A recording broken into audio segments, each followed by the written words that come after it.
Looking around at the world of today, with all of its problems and technologies, one commodity in particular is responsible for nearly all of it. Most of you have probably never even seen a lump of coal in person, yet we hear about them constantly in our politics. The origins of this now distant commodity may surprise you. Once upon a time, coal was inescapable in nearly every aspect of daily life, creating new classes of humans, economies, and even wars, all fueled by the deadliest and most terrifying job on Earth. But before we get into that, we need to start our story somewhere. And that place is on what was then an insignificant island that today we know as Britain.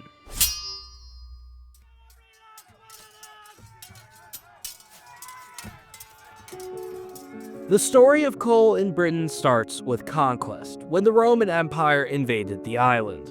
During their occupation, they would start to occasionally find strange black rocks on the ground. The dark matte look of them was seen as aesthetically pleasing, and soon some of the Romans started to wear the rocks decoratively on their togas. Then, it's not known how, but they discovered that when lit on fire, these rocks produced better heating effects than both wood or charcoal. Soon, bathhouses and iron forges were fueled by the rock, and then it was gone just as quickly as it came.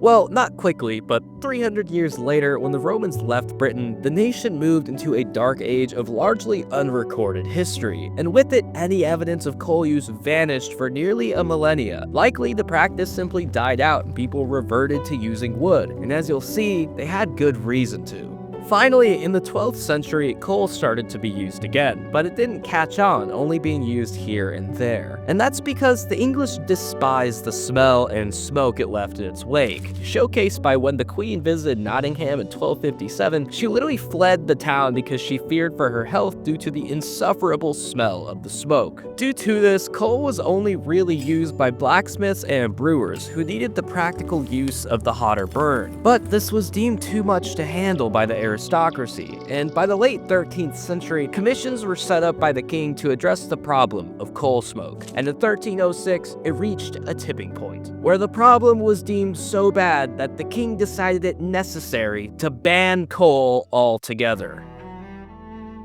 Yet, despite steep fines and the potential destruction of furnaces using it, for the most part, those who used coal before continued to burn it. The question then is why? The answer is simple: supply and demand. In the city of London, the population was increasing rapidly, and in order for them to create fire, they burned wood, and a lot of it. So much so that the forest started to dwindle, meaning that people would need to go further and further from London to access it, and in turn, it became more and more expensive, until some people started to see coal as a worthy replacement. But before it would truly reach that point, there was a setback. A little-known thing called the Black Plague would sweep across Europe, killing millions in its wake. In England specifically, the population was reduced by nearly half, from 3.7 to 2.1 million. It surely didn't help that the color of coal resembled the deadly symptoms of the plague. In fact, for this exact reason, the Greek word for coal was later used as the name for a different disease altogether: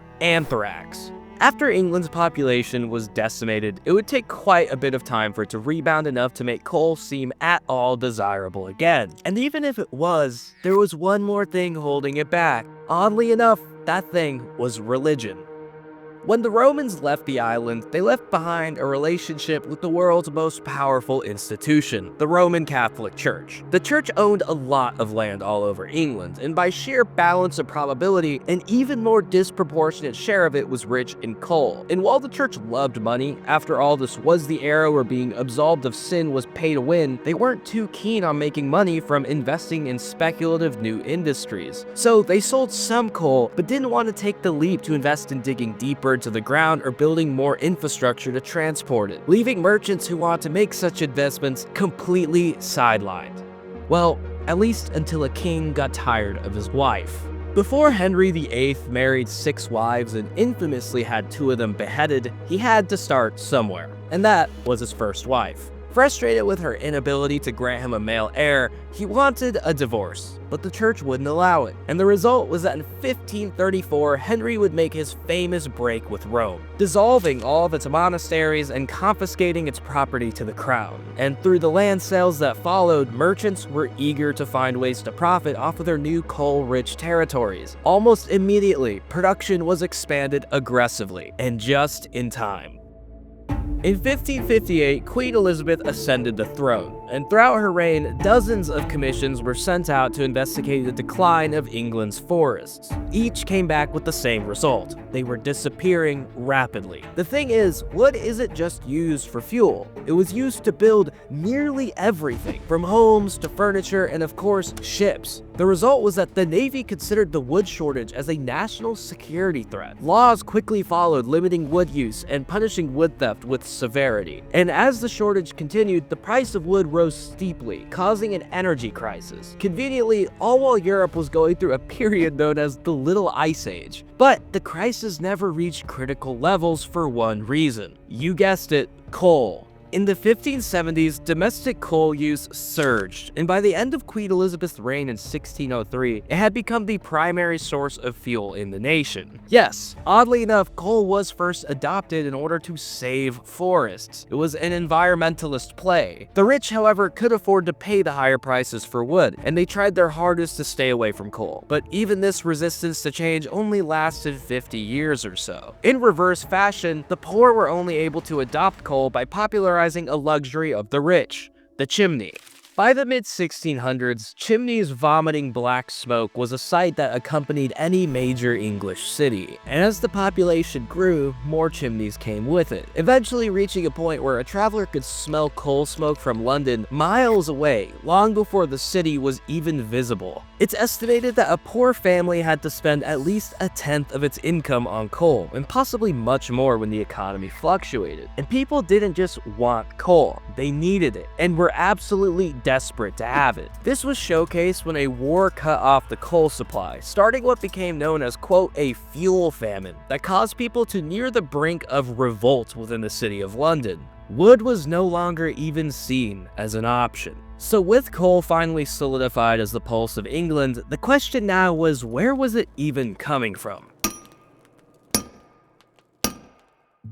Coal mining was one of the few occupations in which a person faced the very real risk of death by all four classical elements: earth, air, fire, and water. It was probably the most dangerous profession of a very dangerous time in human history. Surrounded by dark, cramped, chilly, damp caves, entire families, children and all, spent most, if not the entirety of their lives in the mine, often because that's where they died. One of the most common ways were two mysterious gases known as choke damp and white damp, which today we know as carbon dioxide and carbon monoxide, either of which could be released from the surrounding rocks at random and gathered until the concentration was high enough. The result was that it would silently snuff out the life of any unfortunate soul to have walked through it. White damp specifically was more prevalent of an issue, which prompted miners to find animals that were more sensitive to it than humans, and thus providing an early warning. At first they used mice, but they found it harder to detect when a mouse was poisoned compared to another animal, the caged canary, which would dramatically topple off of its perch. As a result, the canary became favored by miners, the origin of the famous phrase "canary in the coal mine," an early warning for danger. Sometimes even dogs were used, but dog owners will be happy to hear that it was only after a person died first. Choke damp and white damp took a number of lives, but they were nothing compared to the third gas, known as fire damp. As coal mines got deeper and deeper over time, fire damp became more and more of an issue. Lighter than air, it would gather near the ceiling, and when a miner would hold an open flame to light his way, it would come into contact with the gas. And what happened after? Well, most who witnessed it didn't live to tell the tale. According to those who did, the force of the blast was so tremendous that it shot the victim straight out of the mouth of the mine like, quote, bullets out of a gun. Today, we know this gas as methane. One absolutely insane job that formed from this problem was the fireman, a person who would crawl on the floor covered in padding and purposely light the gas on fire to clear it and hope that he lived to tell the tale. In some places, these catastrophic mine explosions became such a regular occurrence that mine owners would ask, and probably pay off, local newspapers to not even report on them. And another problem was water. Rainwater or other sources could start a slow accumulation that would flood the mines over time, or in more unfortunate circumstances, a sudden flood would occur, drowning anyone caught in the middle. The issue with flooding was that it completely made the entire mine unusable, and whatever resources were invested in it, a complete waste. So to recover the investment, they would extend the mines or build completely new ones. And as the mines expanded, so did the water problem. And the result was a cycle where by 1700, the coal industry had grown by 10 times what it had been in 1550. By this point, Britain was mining probably 5 times more coal than the rest of the world combined. And as for the miners themselves, the distinct nature of this work was so dirty and ostracizing from the rest of society that they were considered by many a separate race of humans. Isolated from the rest of society, they created their own habits, cultures, and ways of speech. Even the poorest of citizens were not segregated at the same level as coal miners. The only outsiders they typically came in contact with were those who came to transport the coal to the cities, which even that seemingly simple ordeal was shaping the history of the world in its very own way. Transporting coal by ship was significantly easier than by land. Already, by the early 1600s, more ships were used to move coal than anything else combined, primarily down the coast from the mines of the north to London in the south. And as London needed more coal, they needed more ships to transport it. Eventually, the nation found itself with a large fleet of merchant ships, and said merchants would sail elsewhere in order to seek profits and make connections. This large, expanding fleet would prove to become an invaluable national asset, specifically in wartime, where the ships and their crews could and would be converted for military purposes. And eventually this grew into what Britain would be known for centuries. In case if you're wondering, yes, I am saying that coal transportation is basically the entire reason that the small island of Britain became a major maritime empire. And yet, while their dominance of the seas reigned supreme, on land, despite a century of frantic investment and innovation, water flooding coal mines continued to be one of the most pressing technological challenges in the nation. For whoever could solve it,